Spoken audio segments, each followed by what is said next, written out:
Welcome to the Open Forum in the Villages, Florida podcast. In this show, we talk to leaders in the community, leaders of clubs, and interesting folks who live here in the Villages, to give perspectives of what is happening here in the Villages, Florida. We hope to add a new episode most Fridays at 9 a.m. We are a listener-supported podcast. You can become a supporter for as little as $3 per month, or you can choose to pay more. To become a supporter, go to openforuminthevillagesflorida.com and click on Support in the black box. There will be shoutouts for supporters in episodes. As a supporter, you will get a direct email link to Mike. In Season 5, we are making significant improvements and changes on an ongoing basis. First is our new and better logo, upgrades in recording equipment to allow easy access for remote guests. Second is a continuing effort increase in the use of AI in the creation of each episode. In fact, all the show's announcers are now all AI voices, including me, Emily. If you have a book that you would like to turn into an audiobook, let us know via email to mike@rothvoice.com. Hope you enjoy today's show. This is Mike Roth on Open Forum in the Villages, Florida. I'm here today with Stephanie Steckel. Today we're going to be talking about your teeth, or orthodontia. Stephanie,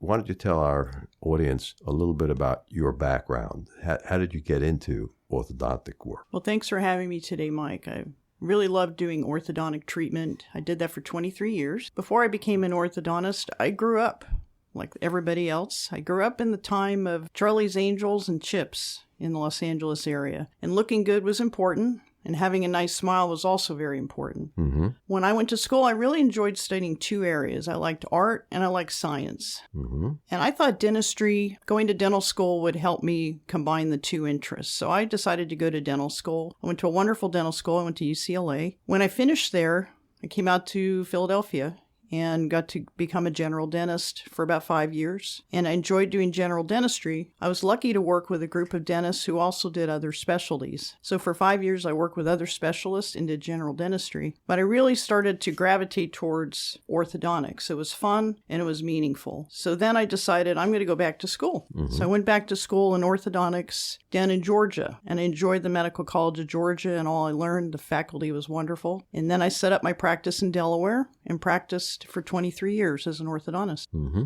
Mm-hmm. Was it a solo practice in orthodontia? I was a solo doc, yes.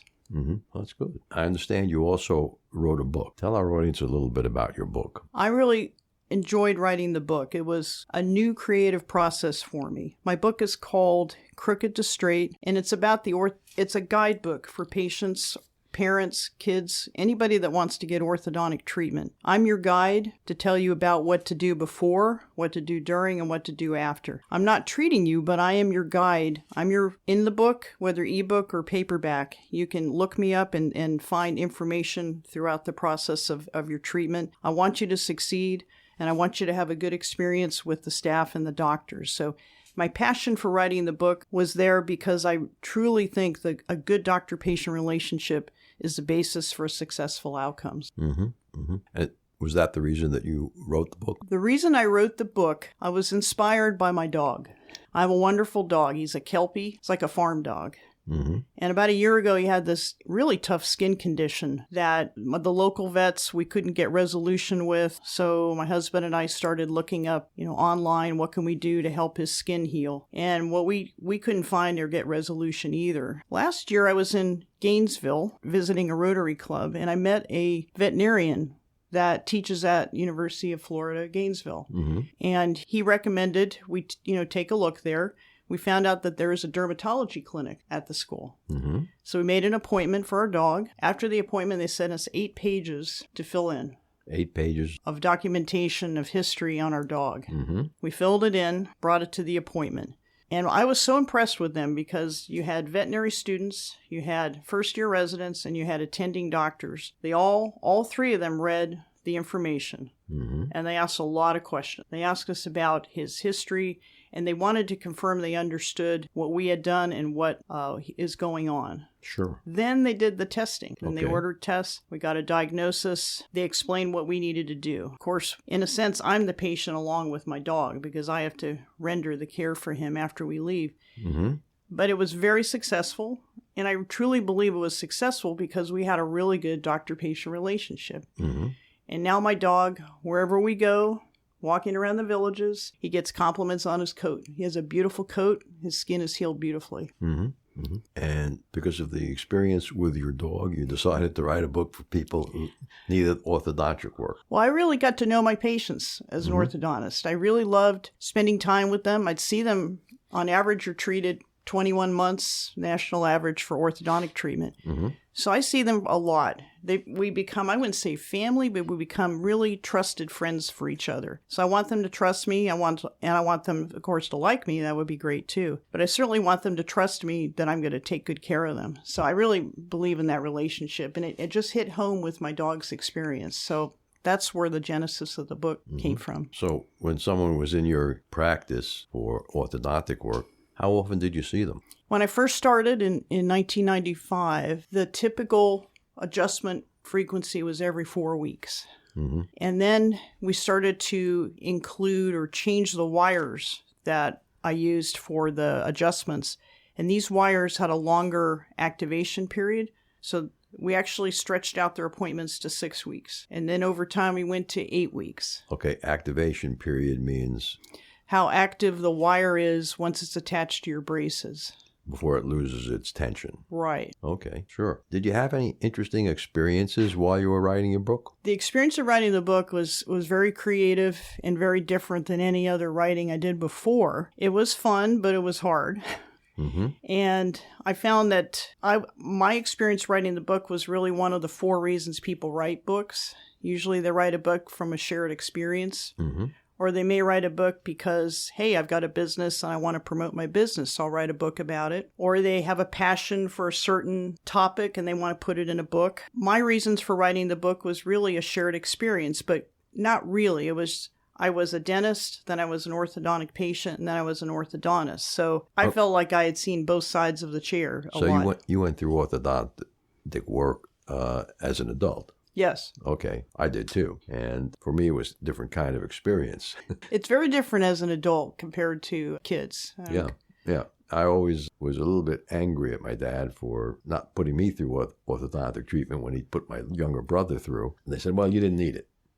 And for me, my dentist said to me, the pain you have in your lower teeth is not because they need a root canal, not because you have a cavity, but because they're pushing on the teeth are pushing on each other. Go see an orthodontist. And it was kind of hard to accept, but I went to see the orthodontist and got the braces and worked out very well. Yeah, there's usually some soreness with orthodontics too. Well, you may or may not remember that. It was actually a wonderful weight loss treatment. Okay? Really? For me, I probably lost 20 pounds in orthodontic treatment because I didn't want to brush my teeth after any time I ate anything. So I stopped eating completely in between meals, which is a habit that stuck with me. And wow, the amount of time it took to brush your teeth meant I didn't have time to do other things. So I was encouraged not to eat as frequently and better food. So I guess it worked out pretty well.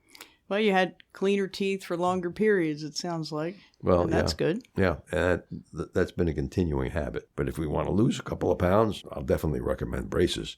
Well, I will tell you 2 things about adults, and I'm glad you'd recommend braces. Or I've had multiple adults say that they would lose. I expect to lose weight doing this because my teeth are going to hurt. And sometimes they do, and sometimes they don't. So I'm glad it worked out for you in your case.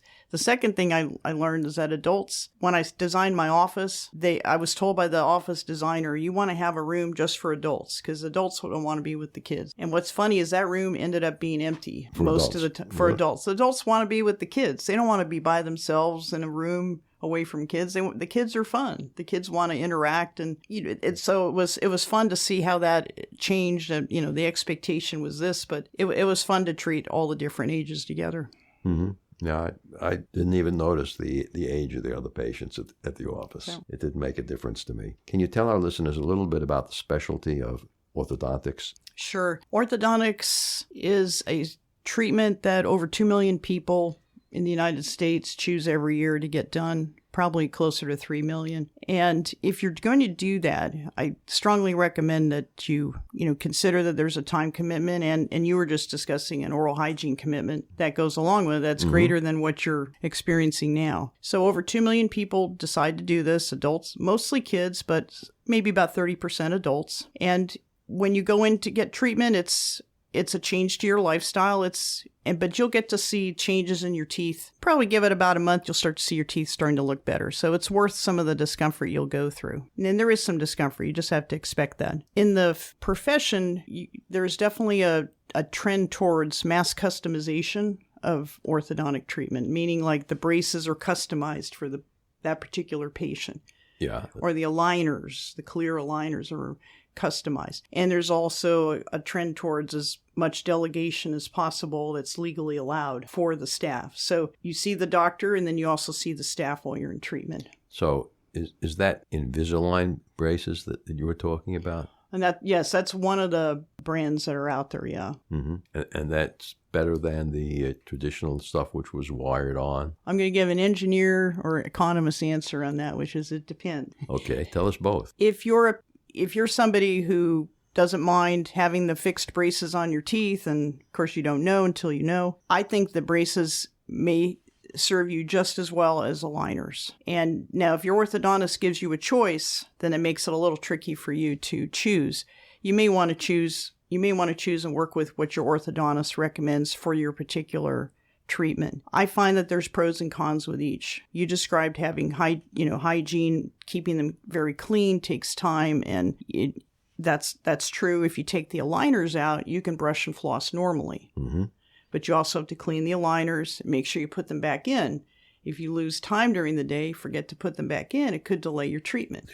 Course of treatment will take longer. The treatment time doesn't really differ between the two. Really? In my experience, I think they both work about the schedule that you can forecast them to work. Which one is more expensive? Over time, what I've learned is that you make the fee the same for either modality. Mm-hmm. Mm-hmm. There's actually, you save time on the setup for one modality, and the other you have a greater setup, but then it's less expensive up front. So it kind of evens out. Mm-hmm. That's the market at work. Mm-hmm. In round numbers, what is a course of orthodontic work cost today? Round numbers, depending on how long you're going to be treated and where you live in the country, I'd say an estimate anywhere between $4,000 and $7,000 is a good estimate. If you have another specialist that you see during the treatment, it might add some cost. Mm-hmm. And let's take a quick break here and listen to a Alzheimer's tip from Dr. Craig Curtis. Dr. Curtis, can you tell our listeners something they can do to improve the nourishment that they give to their brains? Absolutely. Our brain only weighs about 2% of our overall body weight, yet it receives about 20% of our blood supply. So it's very important that we essentially nourish our blood vessels. As we nourish our blood vessels, we'll essentially then nourish our brain. So lowering the amounts of sugars, red meats that's high in cholesterol can go a long way to nourishing our brain by making our blood vessels more compliant. With over 20 years of experience studying brain health, Dr. Curtis's goal is to educate the Villages community on how to live a longer, healthier life. To learn more, visit his website, craigcurtismd.com, or call 352-500-5252 to attend a free seminar.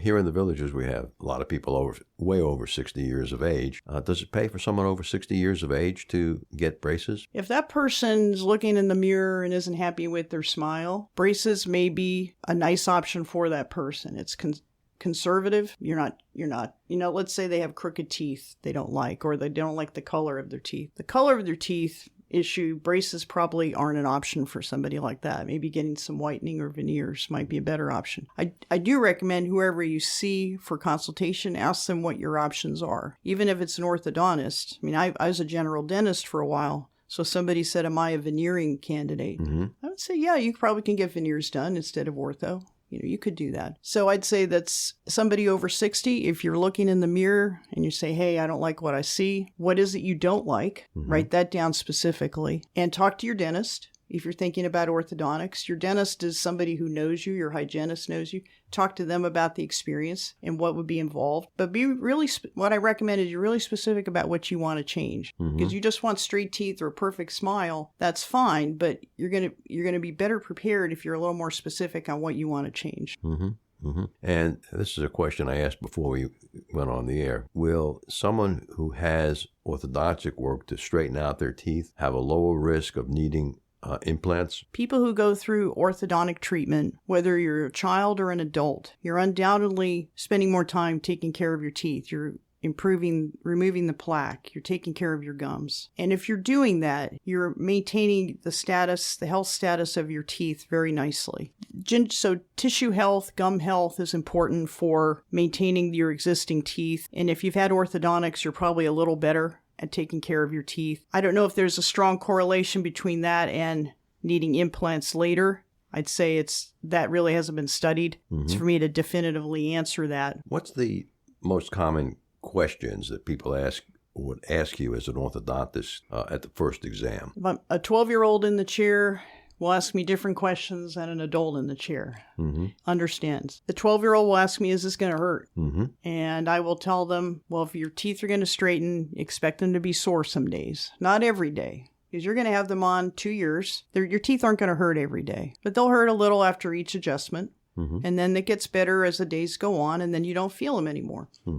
An adult, my experience, that they're going to feel the discomfort a little longer than a 12-year-old. Another common question is, how much does it cost? And I think we answered that there. And then, how long will it take? It really depends, is the third question, is how long will it take? And it really depends on what you're getting corrected. I've had patients in treatment for 3 years. I've had patients in treatment for 6 months. Really depends on what we're correcting. What would be a 6-month treatment? Most typical 6-month treatment is somebody that had orthodontics before and they had some shifting, that they didn't wear their retainers.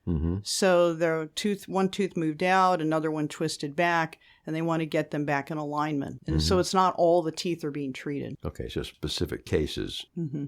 Is there anything unique about the practice of orthodontic dentistry? Compared to general dentistry, orthodontics, in terms of the doctor-patient relationship, it's a much closer relationship for a shorter period of time. You know, for example, patients that have a dentist and see their hygienist, let's say, every 4 to 6 months. Right. Orthodontists, you're going to see the dentist only once a year. There you go. So when you see an orthodontist, you'd see me every 6 weeks. And I'd be interacting with you. I'd be checking your hygiene. I'd be checking how are you wearing your rubber bands. We talk about what you're doing at school. How's the new job working out? Oh, you're in that sport now. So we develop a really close relationship for let's say a 2-year period of time. Maybe that's why a lot of people who apply to dental school, and I've sat on interview boards, people almost always say, I want to be a dentist because I loved my orthodontist. Maybe that strong relationship developed there and it never really ended. They really viewed that very favorably. Yeah, it makes a big difference if you only see the real dentist once a year when they're looking at x-rays. Right. But an orthodontist, you'd see them every time you had an appointment. Right. Right. Is there anything else that you think you need to share with our listeners about orthodontist dentistry? I think orthodontics has a wonderful history of helping people develop, strengthen their personal appearance and feel better about themselves. Most adults actually an AEO survey showed most adults, 75% that they surveyed, felt better in their personal relationships and even professional work after having orthodontic treatment. And 92% of those same people said, yes, I would recommend treatment for others who haven't had it done yet. I think that's a strong statement about the benefits, personal benefits you can have from treatment. And if our listeners wanted to actually read your book, how would they do that? My book is available on Amazon, and you can log on and get either a ebook copy of it or a paperback copy. And the name that they should look for on Amazon is called Crooked to Straight, and it's your guidebook to your best smile. And it's also available. I have a website, crookedtostraightbook.com. You can order it from there. You can find out more about me and the book and a few highlights and some testimonials about the book there if you go to my website. And when did the book come out? August 29th last year. Still new enough for you to remember the exact date. Exactly. Is it fair to ask you how many copies approximately have been sold so far? I don't really know how many have been sold so far. How could that be? I don't. You don't keep track of that? I don't. Okay. It seems like that's the book that you have written should be in every orthodontist's office in the country, and they should be giving it to every prospective new patient. I agree with you on that. Now, there are orthodontists who are kind of persnickety. I'll include myself in it. I have a certain way of approaching things. I understand. I may not want someone else's perspective, even though I feel it's a very acceptable perspective and very helpful. I will say also that school nurses who have children in school who are interested, hygienists who work for general dentists, the one you see once a year. Those are the same people who will get questions about, how do I straighten my teeth? How do I fix this? And that book can be a great resource to answer questions, maybe save them a little time. Great. Talking to them. Great. Let me throw one other question at you, a marketing question about your book. How many free copies of your book have you given out? Free copies of my book. At this point, this is a guess. Okay. So I'm going to say about 12. I'll just share an experience that my daughter's had. She wrote a book about psychologically taking care of yourself. And what's it called? so the name of my daughter's book is Show Up For Yourself. As you can see, it's kind of a heavyweight book with about 300 pages. Yes. And she followed some good advice. She, every week or every other week, she would have a free giveaway of the Kindle copy of the book. Oh, okay. And what happened was, as the Kindle copies were being taken for free, the number of paid copies on paper went up, and it continues to be a best-selling book in her category. Terrific. Okay, so thank you for that tip. I will. For our other authors out there, yes, if you have a Kindle copy of your book, you should be giving away some copies of it, or giving it away at a reduced price. You can have a sale on the Kindle version for a week. But then she did promote the book. She took individual pages of the book, and she's still doing this. She randomly opened the page, read it, and turn it into a Facebook post, which was a very nice marketing idea. Well, I did do something like that for people who I knew. Thank you for letting me take a look. And I shared the first chapter with so they can give me some feedback, and on their review they can provide a little more informed review there. And that worked out very well. I got some nice reviews from that. Yeah, one of the ways that we grow the podcast is every podcast I create a sound bite, which is a 30 to 60 second piece of the podcast that I put out there and post on social media so people can find it. That's why this podcast is now heard in 18 different countries. Wow. Which is that's impressive. That's quite a reach. Well, you never know. Right. The search engines in China find you even if you're in English. Stephanie, I want to thank you for being on the show. Anything else you want to add for our listeners? Well, I thank you, Mike, for having me on the show, and I wish everyone well in whatever their choices are in improving their smile. Having a healthy smile is very beneficial to your overall health. Great. You want to start a club in the Villages, the Healthy Smile Club. Sounds good. Okay. Thank you, Stephanie. Thank you, Mike. Remember, our next episode will be released next Friday at 9 a.m. Should you want to become a major supporter of the show or have questions, please contact us at mike@rothvoice.com. This is a shout out for supporters Tweet Coleman, Dan Capellan, Ed Williams, and major supporter Dr. Craig Curtis at K2 in the Villages. We will be hearing more from Dr. Curtis with short Alzheimer's tips each week. If you know someone who should be on the show, contact us at mike@rothvoice.com. We thank everyone for listening to the show. The content of the show is copyrighted by Roth Voice 2024, all rights reserved.